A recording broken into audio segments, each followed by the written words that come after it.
રાધનપુર દેલાણા ગામના યુવકે એસટી બસમાંથી મળેલ રકમ પરત કરી માનવતાનું ઉદાહરણ પૂરું પાડ્યું.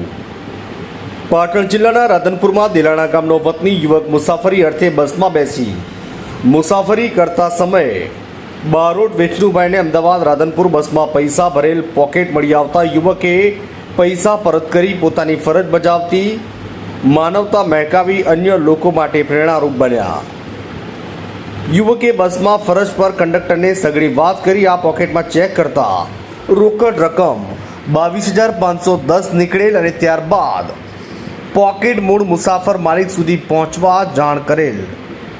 જે ઘટનાની જાણ મૂળ માલિક મુસાફરને કંડક્ટર દ્વારા કરવામાં આવી ત્યારે ફરજ પરના કંડક્ટરે મૂળ માલિકને રકમ આપવા સંપર્ક કરીને રકમ પરત કરી હતી.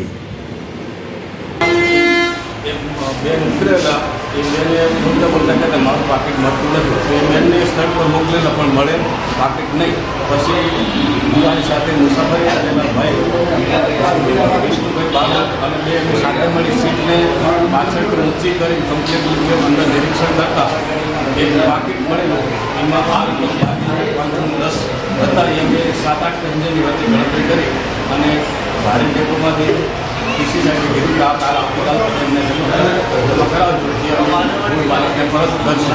તો આવા પણ મુસાફરો આવી બસમાં આવે તો સારી ગર્વની વાત કહેવાય. અને પોતે આ રીતે પરત આપી દીધી રકમ. આપનું નામ સાહેબ?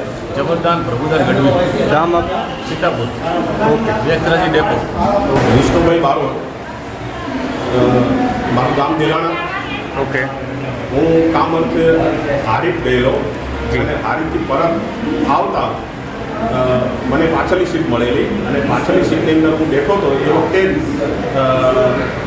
કંડક્ટરશ્રીને ફોન આવેલો હારીજ ડેપોમાંથી અને હારીજ ડેપોમાંથી ફોન આવ્યા પછી કંડક્ટરશ્રીએ મને જાણ કરી ભાઈ કોઈ પાકીટ પડ્યું છે. અમે તપાસ કરતા પહેલાં તો અમને કાંઈ દેખાણું નહીં, પણ કંડક્ટરશ્રીએ 2-3 પેસેન્જર બેઠેલા હતા એમને ઊભા કરી અને હું ને કંડક્ટરશ્રીએ ફરી આખી સીટ ઊંચી કરીને જોયું તો નીચે એક પાકીટ પડેલ અમને દેખાયું. અને એ પાકીટ અંદર ચેક કરતા બધા મુસાફરો વચ્ચે તો એની અંદર 22,510 રૂપિયા અંદર મળી આવેલા હતા. અને એ કંડક્ટરશ્રીને મેં આપેલું અને હારીજ ડેપોની અંદર ફોન આવેલો અને કંડક્ટરશ્રીને એ સાથે વાત થયેલી કે કંડક્ટરશ્રીને આપી દેવો જે બેચરાજી ડેપોના કંડક્ટર છે. રાધનપુરથી અમદાવાદથી રાધનપુર બસ આવતી હતી. એ બસની અંદર અને જેપી ગઢવી એમનું નામ છે. અચ્છા. અને હારીજ ડેપોમાં જમા કરાવવાનું છે? અને હારીજ ડેપોની અંદર ત્યાંથી કંટ્રોલ પોઈન્ટમાંથી જયેશભાઈ બારોટ નામના ત્યાં પોઈન્ટમાં બેસે છે.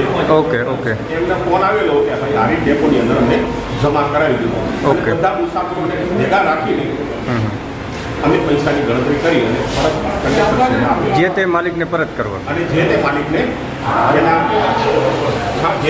માલિકને પૈસા ગણી અને સચોટ સાથે એમને પાછું આપવા અમે કંડક્ટરને આપ્યા.